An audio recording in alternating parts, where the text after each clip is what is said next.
Hi friends, welcome to my mini blog. ಇದು ಶುಕ್ರವಾರ blog ಆಗಿರುತ್ತೆ. ಆದರೆ ನಾನು ಅವತ್ತು ಸ್ವಲ್ಪ ಬ್ಯುಸಿ ಇದೆ ಅಂತ ಎಡಿಟ್ ಮಾಡೋದಕ್ಕಾಗಿರಲಿಲ್ಲ. ಅದಕ್ಕೇ ನಾನು ಇದನ್ನು ಸೋಮವಾರ ಹಾಕ್ತಾಯಿದ್ದೀನಿ ಎಡಿಟ್ ಮಾಡಿ. ಇವತ್ತು ಶುಕ್ರವಾರ ನಮ್ಮ ಏರಿಯಾ ಪಕ್ಕದಲ್ಲಿರೋ ವಸಂತಪುರ ದೇವಸ್ಥಾನದಲ್ಲಿ ಬ್ರಹ್ಮ ರಥೋತ್ಸವ ಅಂತ ತೇರಿತ್ತು. ಅದಕ್ಕೋಸ್ಕರ ನಾನು ನಮ್ಮ ಯಜಮಾನ್ರು ಹೋಗೋಣ ಅಂತ ರೆಡಿ ಆದ್ವಿ. ಆದರೆ ಅವರು ಡ್ಯೂಟಿ ಬಂತು ಅಂತ ಡ್ಯೂಟಿಗೆ ಹೊರಟೋದ್ರು. ಅದಕ್ಕೆ ನಾನು ಮತ್ತು ನಮ್ಮ ಪಕ್ಕದ ಮನೆಯವರೆಲ್ಲ ಹೋಗೋಣ ಅಂತ ಎಲ್ಲರೂ ಕೂಡ ಹೋಗಿದ್ವಿ. ನಾವು ಹೋದಾಗ ಒಬ್ಬರು ಜನನೇ ಇರಲಿಲ್ಲ, ತುಂಬ ಫ್ರೀಯಾಗಿತ್ತು. ಆದರೆ ಆಮೇಲೆ ಅವ್ರಿಗೆಲ್ಲ ಟೈಮಿಂಗ್ಸ್ ಗೊತ್ತಿತ್ತು ಅನಿಸುತ್ತೆ. ಅದಕ್ಕೆ ಆಮೇಲೆ ತುಂಬ ರಶ್ ಆಗೋದ್ರು. ನೋಡಿ ದೇವ್ರನ್ನ ಎಷ್ಟು ನೀಟಾಗಿ ಚೆನ್ನಾಗಿ ಅಲಂಕಾರ ಮಾಡಿದರು ಅಂತ. ಹಾಗೆಯೇ ರಥನೂ ಕೂಡ ಅಷ್ಟೇ ಚೆನ್ನಾಗಿ ಅಲಂಕಾರ ಮಾಡಿದರು.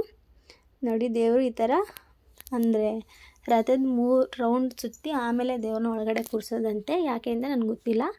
ನೋಡಿ ಈ ಥರ ನೀಟಾಗಿ ರೆಡಿ ಮಾಡಿದರು. ಹಾಗೆಯೇ ತುಂಬ ಲೇಟಾಗಿ ಹೋಗಿತ್ತು. ಅಂದರೆ ರಾಹುಕಾಲ ಇದ್ದಿದ್ದರಿಂದ ರಾಹುಕಾಲ ಮುಗಿಸ್ಕೊಂಡು, ಹಾಗೆ ಅಮಾವಾಸ್ಯೆ ಇದ್ದಿದ್ದರಿಂದ ಅಮಾವಾಸ್ಯೆ ಎಲ್ಲ ಮುಗಿಸ್ಕೊಂಡು ಟೈಮಿಂಗ್ಸ್ ಮುಗಿದ ಮೇಲೇ ರಥ ಎಳೆಯೋದು ಅಂತ ತುಂಬ ಲೇಟ್ ಆಯಿತು. ನೋಡಿ ಇಷ್ಟೊಂದು ಬಿಸಿಲಿತ್ತು, ಅಂದರೆ ಸಿಕ್ಕಾಪಟ್ಟೆ ಬಿಸಿಲಿತ್ತು. ತುಂಬ ಸುಸ್ತೇ ಆಗೋಯಿತು. ಯಾಕಂದರೆ ನಮಗೆ ಟೈಮಿಂಗ್ಸ್ ಗೊತ್ತಿರಲಿಲ್ಲ. ತುಂಬ ಲೇಟಾಗಿ ಅಂದರೆ ಬೇಗ ರಥ ಎಳೆದು ಬಿಡ್ತಾರೆ ಅಂತ ಅಂದ್ಬಿಟ್ಟು ನಾವೇನು ಮಾಡಿದ್ವಿ, 11 ಗಂಟೆಗೆ ಹೊರಟೋಗ್ಬಿಟ್ಟಿದ್ವಿ. ಆದರೆ ಅಲ್ಲಿ 2-2:30 ಆಗೋಯಿತು ತೇರು ಎಳೆಯೋದು. ಅದಕ್ಕೇ ತುಂಬ ಬಿಸಿಲಾಗೋಗಿತ್ತು. ಜನಗಳೆಲ್ಲ ಫುಲ್ ಸುಸ್ತಾಗಿ ಹೋಗಿದ್ರು ಅಂತಲೇ ಹೇಳ್ಬೋದು. ಆದರೆ ದೇವ್ರು ನೋಡ್ತಾ ಆ ಸುಸ್ತೆಲ್ಲ ಹೋಯ್ತು ಅಂತಲೇ ಹೇಳ್ಬೋದು. ಅಷ್ಟು ಚೆನ್ನಾಗಿ ದೇವ್ರನ್ನ ರೆಡಿ ಮಾಡಿದರು. ಹಾಗೆ ರಥನ ಕೂಡ ಅಷ್ಟೇ ಚೆನ್ನಾಗಿ ರೆಡಿ ಮಾಡಿದರು. ತೇರು ಎಳೆಯಬೇಕಾದ್ರೆ ಹಣ್ಣು ಜವನೆ ಎಸೆಯೋಣ ಅಂತ ಹಣ್ಣು ಜವನೆ ಕೂಡ ನಾನು ತೊಗೊಂಡಿದ್ದೆ. ಹಾಗೆ ದೇವ್ರನ್ನ 3 ರೌಂಡು ರಥ ಸುತ್ತಿದ್ಮೇಲೆ ಸ್ವಲ್ಪ ಹೊತ್ತು ಒಂದು 5 ನಿಮಿಷ ಅಲ್ಲೇ ಕೂರಿಸಿದ್ರು ದೇವ್ರನ್ನ. ಆಮೇಲೆ ತೇರನ್ನೆಲ್ಲ ಫುಲ್ ಒಳಗಡೆ ಎಲ್ಲ ನೀಟಾಗಿ ದೇವ್ರನ್ನ ಕೂರಿಸೋದಕ್ಕೆ ಜಾಗ ಮಾಡಿಕೊಂಡು ಆಮೇಲೆ ನಂತರ ತೇರೊಳಗಡೆ ಹಾಕೋತಾರೆ ಅಂತ. ಈಗ ನೋಡಿ ಇವಾಗ ದೇವ್ರನ್ನ ಅಲ್ಲಿ ಇಟ್ಟಿದ್ರು.